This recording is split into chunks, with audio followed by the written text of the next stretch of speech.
দায়িত্বে অবহেলা ও পরীক্ষার্থীদের অসৎ উপায় অবলম্বনে সহযোগিতার অভিযোগে গাইবান্ধা সিদ্দিকিয়া কামিল মাদ্রাসার কেন্দ্র সচিব সহ ২১ শিক্ষককে পরীক্ষার দায়িত্ব থেকে অব্যাহতি দেওয়া হয়েছে বলে জানা যায়।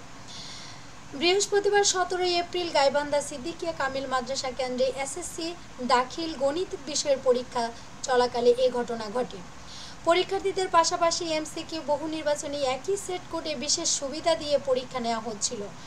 গোপন সংবাদের ভিত্তিতে গাইবান্ধা সদর উপজেলার নির্বাহী অফিসার মাহমুদ আল হাসান কেন্দ্র পরিদর্শন করে সত্যতা পান। পরে পরীক্ষার্থীদের এমসিকিউ বহু নির্বাচনী পরীক্ষার উত্তরপত্র যাচাই করে ঘটনার সত্যতা পাওয়ায় গাইবান্ধা সিদ্দিকিয়া কামিল মাদ্রাসার অধ্যক্ষ ও কেন্দ্র সচিব সহ আবু ইউসুফ সহ পরীক্ষার দায়িত্বে থাকা ২১ শিক্ষককে অব্যাহতি দেওয়া হয়েছে এবং তাদের বিরুদ্ধে বিভাগীয় ব্যবস্থা নেওয়ার সুপারিশ করা হয়। সেই সঙ্গে উত্তরপত্র যাচাই করে ৪৭ জন পরীক্ষার্থীর এমসিকিউ পরীক্ষার উত্তরপত্র পুনরায় তাদের নির্ধারিত সেট কোডে পূরণ করানো হয়। কুড়িগ্রামের ফুলবাড়ীতে রুমানা আফরোজ রিয়া নামে এক এসএসসি পরীক্ষার্থীর ঝুলন্ত মরদেহ উদ্ধার করা হয়েছে। বৃহস্পতিবার ১৭ এপ্রিল সন্ধ্যা ৭:৩০টায় উপজেলার কাশীপুর ইউনিয়নের কলেজ মোড় এলাকায় এ ঘটনা ঘটে।